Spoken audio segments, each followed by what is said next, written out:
Alright, good morning. I'm Aaron Heiser of Maker's Leather Supply, and in this video we want to talk about one of our latest template sets. This is actually going to be video 1 of 3 because there are 3 different templates in this set, and it's basically simple little cash and carry wallet items that you can make if you do trade craft fairs and things like that, or you got a lot of scrap laying around, you need something to do with it. So we've come up with a couple of very simple wallet ideas that you can use scrap leather for. So in the very first one of these videos, we're going to do what's called the Foldover wallet. It's just these 2 little pieces right here. Very simple to make, very simple to cut out. We're going to hand stitch it, so it'll take us a little bit of time, but that's okay. So I'm going to make this particular one. I've got 2 pieces of harness here. These are my actual favorites. I really like the olive green and the buck brown because when I put those 2 colors together, it reminds me of like a World War II bomber jacket or something. Anyway, I just absolutely love these 2 colors put together. So I'm going to make one out of them. So that being said, whichever one you want to be on the outside is the one that you're going to use this piece for. So this is scrap left over from another project I finished up a couple of days ago. And I'm going to put my template on there, and I'm going to grab my trusty scalpel here. And I'm just going to cut it out. Again, these are just real simple, cash and carry type items that you can offer to customers or give them away to friends or whatever. One of the biggest things we all deal with is what to do with scrap leather. After you cut out all the big pieces that you can, what do you do with this stuff? And it's too expensive to waste any of it. So, alright. Almost got this piece cut free here.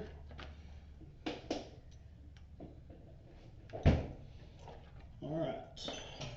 Cut this last side here, I've got just a little bit.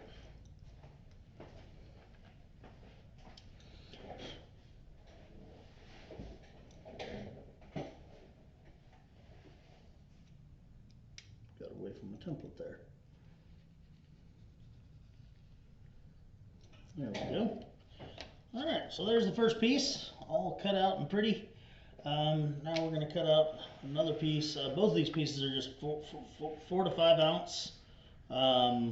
Again, these are harness. You can make this out of any semi-rigid type leather like veg tan, English bridle, even some oil tans if you wanted to. This other piece is even easier to cut out. It's just a rectangle. So.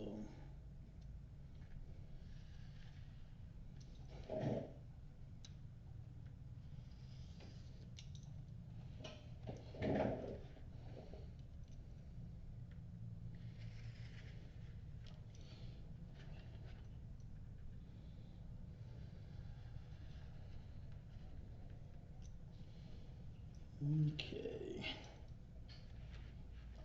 there we go. Now I can get these bigger pieces out of my way, set them on the back table back there, and we're already halfway done, guys. So how it really is going to work out is we're just going to fold that piece in half and then wrap this piece around it like so. And we'll end up sewing along this line and then along the bottom. Just an L-shaped sew line is all you've got. But first, let's make them pretty. We need to burnish a little bit. So what I'm going to burnish is this top edge right here, and then the top edge of this one right here, as well as the 2 sides of this one, because they're going to be right there. So they'll be exposed and I won't be able to burnish them later. Alright, and then I'm going to glue these things together before I sew them so that I can get a much nicer stitch line and stuff like that. The bottom is the only other part we'll need to burnish, and we won't burnish it until the whole thing is put together. So here I have a very King size 0 edge beveler. edger. I'm just going to run along both sides of this harness here on the just the top edge only at this time. And then this one, again, I'm going to do these two short sides and the side that has the scallop or the hump on it there.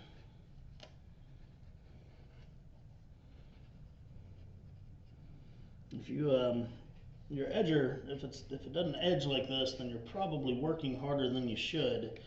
You need to look into possibly sharpening or stropping the blade, or maybe even upgrading your tools if you know, if this is something you're going to be into and continue doing. It really is worth the extra money to get you some really good tools. Especially, I'll tell people, when upgrading your tools, think of the ones that you use on every single project, such as edgers and things like that. Upgrade those first. You'll find that you really don't need to upgrade all your tools, just your most used ones. So I used to think that I needed every tool in the catalog, and honestly, I gave away more of them over the years than I used, because I didn't need that tool at all. And so yeah, I try to help people to not make that same mistake and try to buy, you know, all these tools that they won't need. Alright, I'm going to use some Ron's edge rub here, a piece of canvas, and I'm just going to burnish up those edges that we just rounded off there.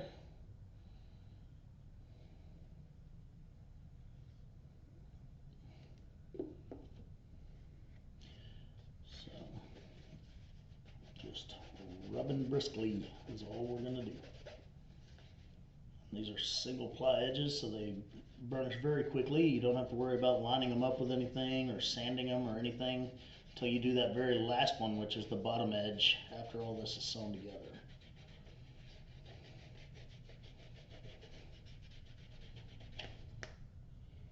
Pretty. Alright, and then on this one we went ahead and did that top edge there, so we'll burnish it up right quick. You can dye these edges before you burnish them if you like. A lot of the time I'll take like a dark brown and dye them, but since I'm using two different colors of leather, I'm not really that worried about it.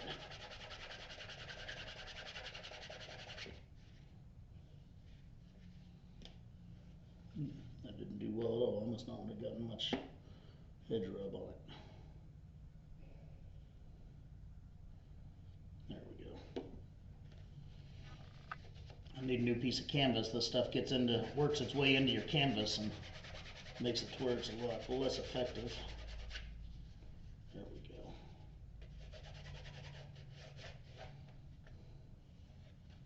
There we go. Alright, so now all I'm going to do, I'm going to fold this one directly in half and glue it on the bottom side and the side here. And just my glue, I'm just going to get on the very, very, very edge of it. You know, the last like 1/8 of an inch or so. I don't need a ton of glue at all. Just need enough to make it stick.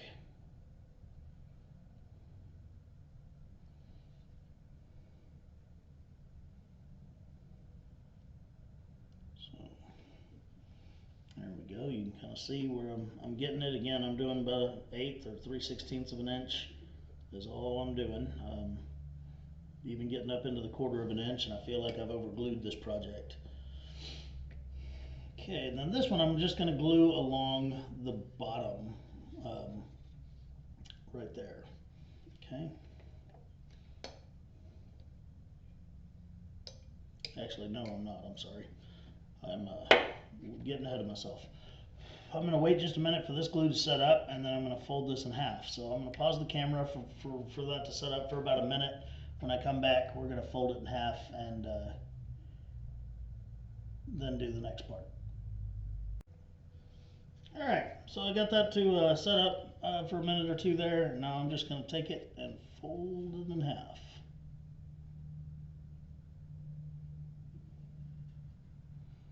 Very carefully so I get my edges nice and lined up.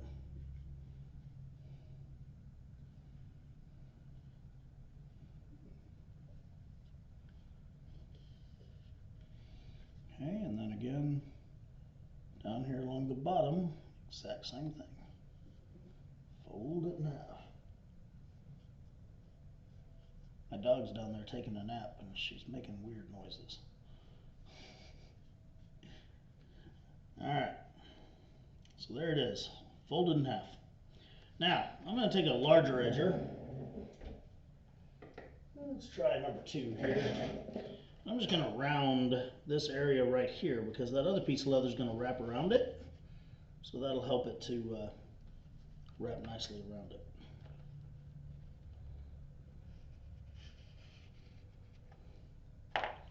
Alright, so this piece is just going to wrap around it like that, and then it's all going to sew together. It's like magic and stuff.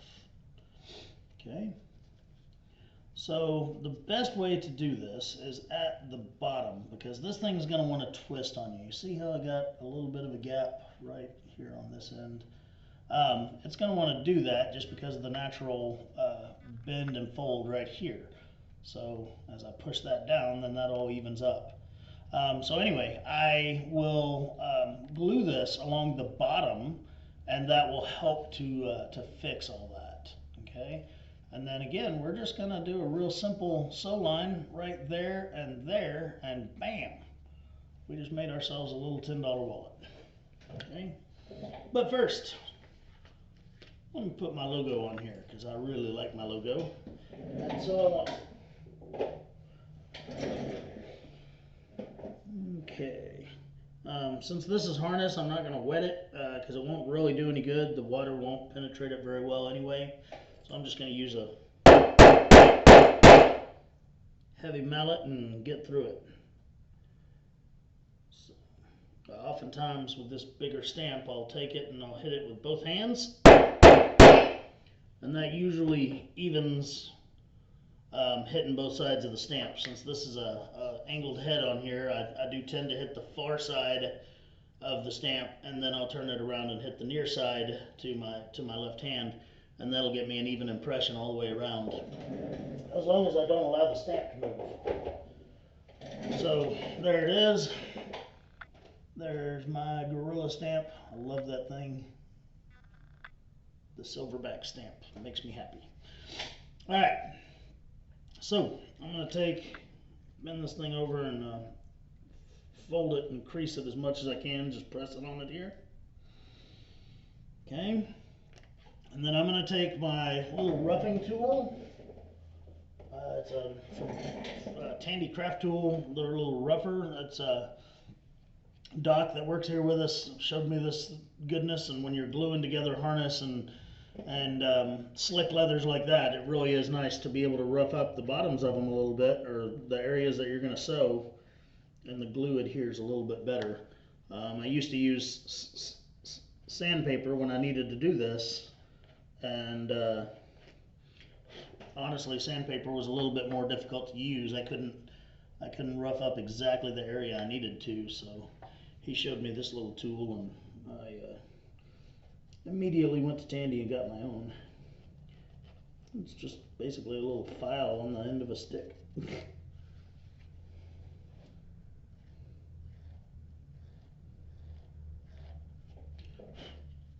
And a lot of our harness and English bridles, we actually have the backs of them finished, so it doesn't hurt to rough those up too, and that way glue sticks better. Guess I should have turned my phone off before I started.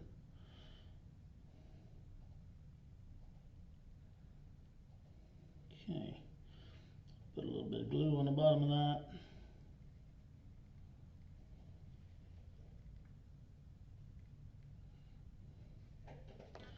And a little bit of glue on the bottom of this. I don't go all the way out to this folded edge, because that doesn't go all the way out to the folded edge. It's just an 1/8 of an inch or so short, so I don't want to have exposed glue, because that's not cool.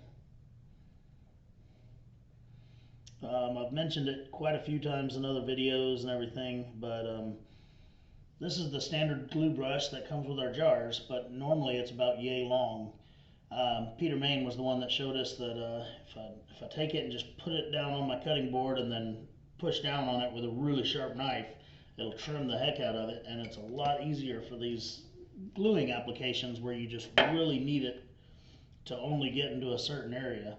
So I try to mention that just about every time I can in a video, because it really is a great tip, and it helps a lot. I'm going to pause the camera again, let this glue set up for a couple of minutes, and then we'll be back and put this thing together.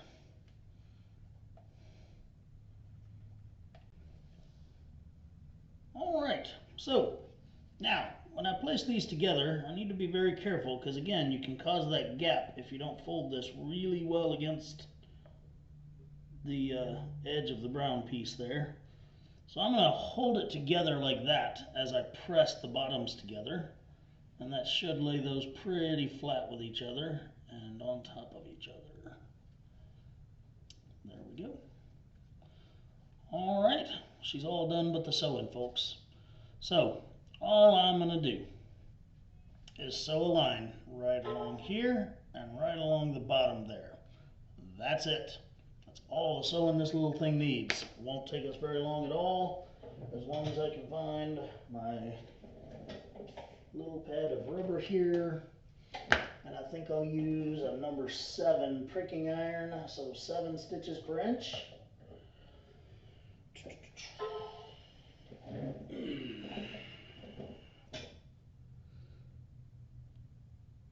First, let me go ahead and I'll use a wing divider and make sure that I've got a straight stitching line, because it can be difficult sometimes to get it right.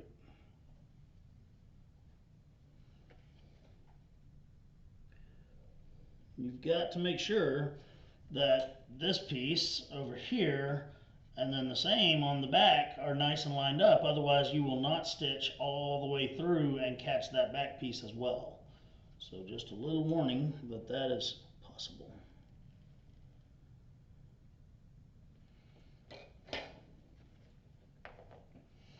Alright, so I'll take my pricking irons here, and I'm actually going to start out one spot above the highest, or just above the green there, so that I tie down the very top of that as well. I'm just gonna. These are pricking irons, and they're kind of modified pricking irons. So I do use them quite often to go all the way through a piece of leather, but normally a pricking iron you would not take all the way through the leather. They are made to mark the hole locations, and so sorry, I know that people out there probably cringe when I do this, but on such a small, quick project, I'm really not concerned. A little crooked there. I'm going to try to redo that at an angle. There we go. Got it. And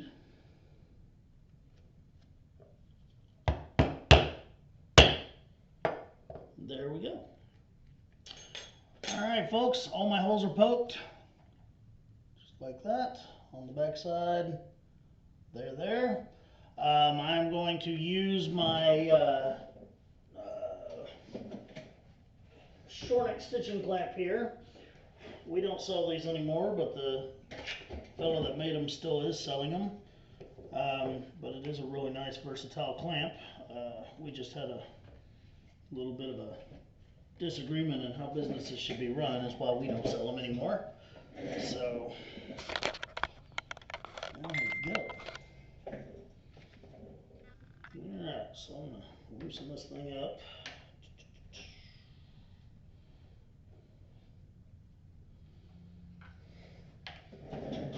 We have been playing with a new thread. It's not new in the world, it's just new to us, from Maine Thread Company.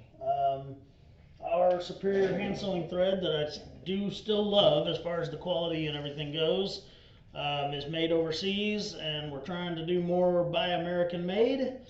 So there is a perfectly good thread company right here in the USA, Maine Thread Company, and we are now starting to carry their thread. and it does cost a little bit more, not much, but it's a very good thread, and I really do like using it, and I love their colors. Their colors are very vibrant and bold. Our thread that the Superior hand sewing thread that we've been carrying for a couple of years, some of their colors I feel like are just kind of weak. Like they've got a pink one, but it's more like a pastel pink when, I think a bold pink would be really nice. Same with, the turquoise and the orange and all the others. Is like their color just seems kind of weak compared to what it could be. So anyway, so I'm going to get my needles lined up here so that they're nice and even, and I'm going to do one solid stitch all the way in the big L shape there, and that's that. And I'm going to pull it very hard right up here at the top so that I can pinch these layers together really well, and yeah, then we're going to continue on.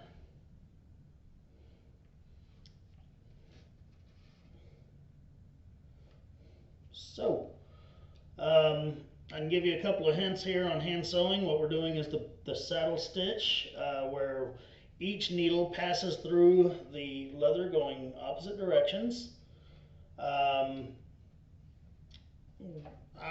The biggest thing I can tell people when they ask about hand sewing or talk about that they can't get their stitches to look even and nice, do the exact same thing every single stitch. Okay? If you notice, I put my needle through, I'll pull it all the way through, and then I pull it back here by my left ear.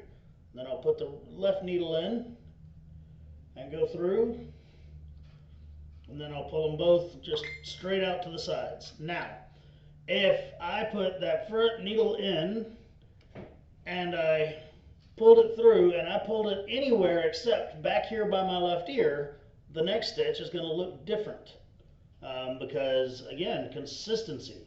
Every stitch, every single time has to be exactly the same, or they won't look exactly the same. And I have pretty nice hand stitching. I get a lot of folks comment on it. But that's my biggest thing I can tell you is, however you want to do it, that's fine, but do it the exact same way every time, all the way down to how much you're pulling the thread. You got to pull it and with an even amount of tension every time as well. If you don't, then you'll have stitches that look loose and stitches that look tight, and it just won't work out for you very well.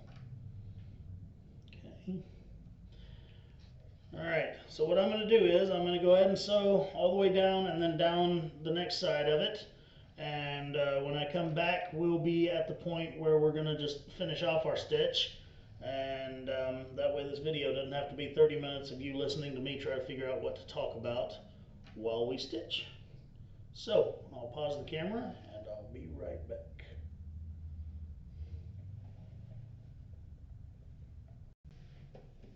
Alrighty, so we went ahead and we sewed down that top edge right there and then across the bottom. And then I left the needles just hanging when I got to the last stitch because I want to show you how to do the back stitch. For folks that might not have any experience hand sewing, I see a lot of people will tie a knot and don't do that. It doesn't look pretty, it doesn't look professional, and it's not as good as what I'm going to show you. So we got all the way to the last stitch, we did it. Now all we have to do is go back 2 stitches, okay? And sometimes, your needles are going to get awful tight in there. You might need a pair of pliers to pull it apart or pull the needle through. But that's it. We're just going to go back 2 stitches and then we're going to cut our threads and it'll stay there, I promise. So that was 1 stitch. Here's the 2nd stitch. So far I hadn't needed any pliers, but it does get pretty tight in that hole when you got all the thread in there. Alright, now the other thing I love to show people is, I'm going to turn my thing where you can see what I'm doing here. Alright, a lot of people will cut this off and then burn it with a lighter. And when you do that, you risk possibly burning your other stitches or your leather or anything like that. I learned this trick from a braider, Robert Black. He's since passed on. But what I do is I'll put this scalpel right there on the base of that thread, and then I just wiggle the thread back and forth against it. And then when it cuts it, it's nice and flush. I don't need to burn that off or anything. And also, the reason I hold the scalpel still and twist or wiggle the thread is because if I was sawing at the thread, then when it went through, I risked cutting either more of my threads or my leather. All right, so that's a huge thing that I learned a long time ago that really, really helps with that finish of that stitch. So now my very bottom piece here is just a slightly uneven, just because there it is, 4 layers of leather there. I'm going to take it over to the sander and I'm going to sand it real quick, and then we're going to burnish that area, and this is done. This simple little card wallet is complete. You could tool one of these, you could do anything you wanted with them, really. Let me get where you can see my sander. What this is the Cobra Burnisher. Okay. Oops. Get the paper out of the way there. It's just the Cobra Burnisher. I have the speed turned all the way down and a medium grit sanding drum on here. And I'm just going to very lightly run this thing back and forth on it until all the layers are nice and flat and I can't see any more glue squeezed out of that. If there's glue there, then it won't burnish well.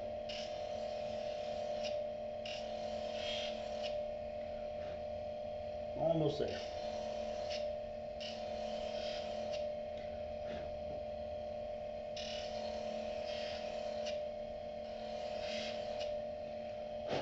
All right. So, we'll move the camera back where we were there.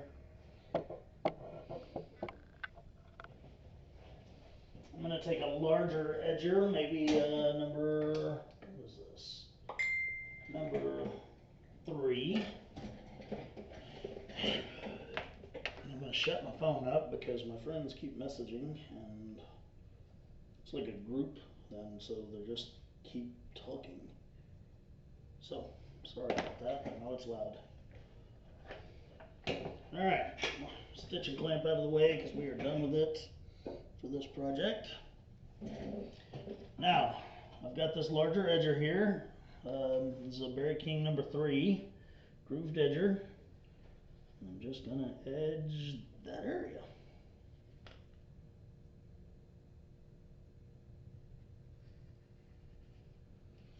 Making sure that I also edge along the rounded sides so that it has a nice rounded appearance to it and you don't have any sharp edges down here at the bottom.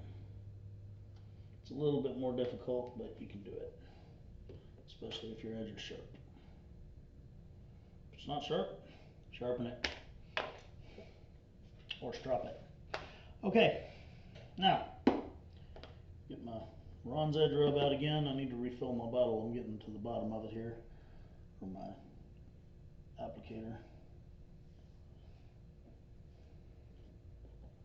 Okay, put that on there. Find me a clean piece of this nasty canvas and get to rubbing.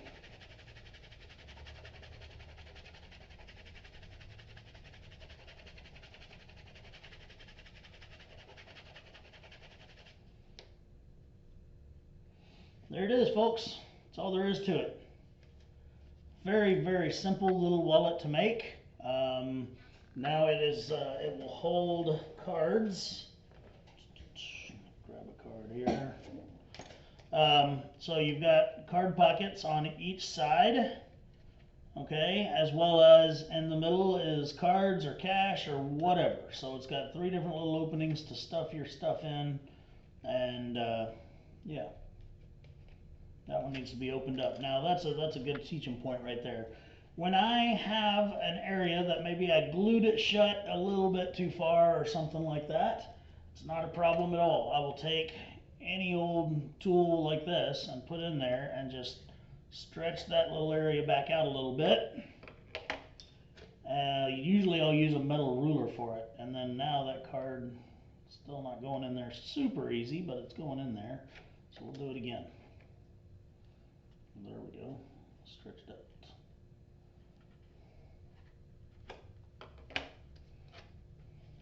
There we go.